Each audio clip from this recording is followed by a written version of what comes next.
प्रशांत त्रिवेदी जी। राधे राधे महाराज जी। राधे राधे महाराज जी।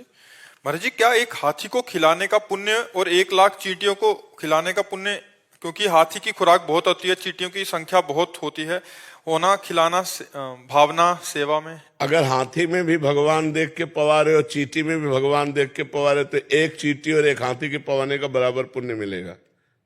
और भगवान नहीं देख के हाथी देख रहे हो, चींटी देख रहे हो, तो भेद तो हो ही जाएगा। कोई पुण्य में फिर बेवकूफी थोड़ी है। चींटी तो एक दाना से तृप्त हो जाएगी, उसके लिए 1 कुंतल भोजन चाहिए। दोनों में भगवान देखकर यदि दे रहे हो कि हाथी में भी वही भगवान है और चींटी में वही भगवान, तो पुण्य बराबर। और हाथी को हाथी देखकर चींटी को चींटी देख के तो पुण्य में घाटा। हाथी के पवाने का हाथी का फल मिलेगा और चींटी के पवाने के चींटी का फल मिलेगा। बात समझ में आ रही है? निर्णायक चतुर है। एक हाथी को खिलाते तो 1 आत्मा को पुण्य मिलता, और 10 लाख चींटियों को खिलाते 10 लाख आत्मा। हमारी बात नहीं समझे। 10 लाख आत्मा है ही नहीं, 10 लाख घड़े रखे हैं और एक सूर्य का प्रतिबिंब पड़ रहा है, तो 10 लाख सूर्य हो गए क्या? तो 10 लाख आत्मा है नहीं, आत्मा तो एक है और सब में प्रकाशित हो। चूंकि हम ज्ञान में है ना, इसलिए समझ नहीं पाते।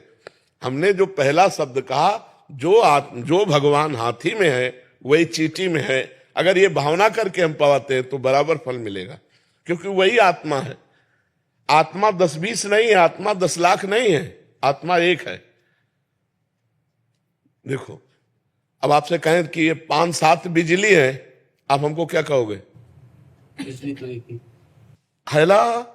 यंत्र के कारण उसका प्रभाव अलग अलग है।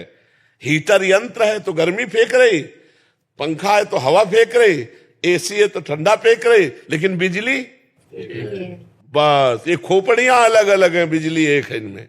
जो बिजली है इनमें वो परमात्मा है, वो एक आत्मा है, एक वाहे गुरु है, वो एक है, वो अनेक नहीं है।